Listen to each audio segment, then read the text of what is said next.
એક અમેરિકાને ગુજરાતીને પૂછ્યું કે તમે ઓળખાણ વગર લગ્ન કેમ કરી લ્યો? એટલે ગુજરાતીએ કીધું કે ભાઈ ઓળખાણ હોય તો લગ્ન જ કોણ કરે? નમસ્કાર, ફરી એક વખત આપ સૌનું સ્વાગત છે મારી ચેનલ બિલ્વમ વ્યાસ છોટુ આર્ટિસ્ટ પર. ફરી એક વખત હું આપ સૌની સમક્ષ એકદમ તદ્દન નવા જોક્સ લઈને આવ્યો છું.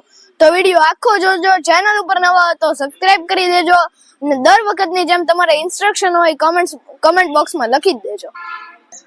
હમણાં છોકરાવાળા છોકરીને જોવા ગયા એટલે છોકરી પસંદ આવી એટલે પંડિતજીને ઘરે બોલાવ્યા. એટલે પંડિતજીએ કીધું કે ભાઈ બહુ સારું છે, બંનેને 36 માંથી 36 ગુણ મળે છે. એટલે એના પપ્પાએ કીધું કે ભાઈ લે આ મારે નથી કરવું. એટલે પંડિતજીએ કીધું કે લે કેમ આવું? તો કે છોકરામાં તો કઈ લઈ લેવાનું નથી, કે છોકરી એવી લાવવાની નહીં. હમણાં મારી બાજુમાં જે યુવાન બેઠો હતો એને આવીને કંડક્ટરે કીધું કે આ મોબાઈલ તમને જીવનમાં બહુ આગળ લઈ જશે. એટલે ઓલો યુવાન ઉત્સાહમાં આવી ગયો એટલે કે એવું કેમ? તો કંડક્ટર કે તમે ટિકિટ જાની વડોદરાની લીધી હતી અને બસ સુરત પહોંચી. देखा आपने लापरवाही का नतीजा है. હમણાં એક શિક્ષકે ભૂરાને પૂછ્યું કે ભાઈ 350 રૂપિયાની 1 ડઝન કેરી હોય તો એક કેરી કેમ પડી? એટલે ભૂરાએ કીધું કે ભાઈ થેલી ફાટલી હશે.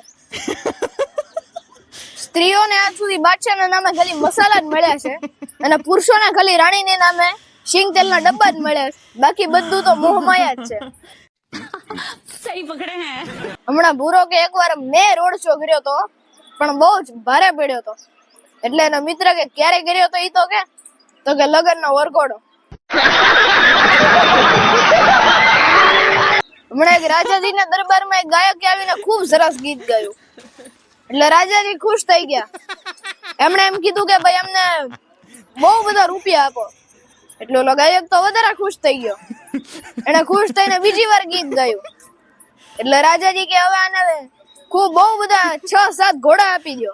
એટલે ઓલો ગાયક પાછો વધારે ખુશ થયો. એને ત્રીજી વાર ગીત ગાયું તો રાજાને બહુ ગયું. એટલે એને એમ કીધું કે આના ઘરણા અને સોના આપી દો. એટલે ઈ તો સંતોષ થયો એટલે ગાવાનું બંધ કરીને ઘરે વયો ગયો. એના જે એની પત્ની ને એના છોકરા હતા એને એમ કીધું કે ભાઈ મેં આજે રાજાજી સામે 3 ગીત ગાયા ને એને મને આટલી બધી ઇનામો દીધા, સોના મોર દીધા, રૂપિયા દીધા ને 6-7 તો ઘોડાઈ દીધા. એટલે થોડાક દિવસ થયા એના પત્ની ને બધા ઉત્સાહમાં હતા પણ અઠવાડિયો જેવો સમય થયો પણ એની પાસે ઓલા ઇનામ ન પહોંચ્યા. એટલે ગાયક પાછો સુનાવણી કરવા ગયો રાજાજીના દરબારમાં. એટલે રાજાજીને પૂછ્યું કે ભાઈ તમે ઓલા ઇનામ આપ્યા તે મને હજી મળ્યા નથી. એટલે રાજાએ કીધું કે ભાઈ તેમ મારા કાન ખુશ કર્યા અને મેં તારા કાન ખુશ કર્યા. લેણ દેણ નું તો બધું ભૂલી જવાનું, એવું કઈ નહીં આવે હવે. હમણાં એક ભાઈના છાતીમાં દુખતું હતું એટલે એણે એની પત્નીને કીધું કે ભાઈ મને છાતીમાં બહુ દુખે છે એટલે તું ભાઈ ડોક્ટરને ફોન કર. એટલે પત્નીએ કીધું ભાઈ તમારા ફોનનો પાસવર્ડ શું છે? એટલે પતિ કે નહીં હવે નહીં કરતી, હવે મને થોડુંક સારું લાગે છે. હમણાં શિક્ષકે ભૂરાને કીધું કે ભાઈ હું આવતીકાલે સૂરજ ઉપર લેક્ચર દેવાની છું એટલે બધા આવતીકાલે ટાઈમે આવી જાજો. એટલે ભૂરાએ ના પાડી કે ભાઈ હું નહીં આવું. એટલે કે લે કેમ તું નહીં આવ? તો કે મારા મમ્મીને આટલા આગે ન મોકલ્યો. જ્યોતિષે ભૂરાને કીધું કે ભાઈ તમારી કુંડળીમાં બહુ પૈસા છે. એટલે ભૂરાએ કીધું કે એ બધું તો ઠીક પણ કુંડળીમાંથી બેંકમાં કેમ ટ્રાન્સફર કરવાને એ શીખવાડો. पैसा ही पैसा होगा. ફોરેનમાં કોઈની ખબર પૂછવા ગયું હોય ને એટલે એમ કે ગેટ વેલ સૂન. અને આપણે અહીંયા ભારતમાં કોઈ ખબર પૂછવા આવ્યું હોય ને એટલે એમ કહો કે ભાઈ ધ્યાન રાખજો અમારા બાજુવાળા કાકા આમ જ ગુજરી ગયા હતા. હમણાં એક મેડિકલ વાળો બહુ હસતો હતો એટલે મેં જઈને એને પૂછ્યું કે ભાઈ શું થયું આટલા બધો કેમ હશે?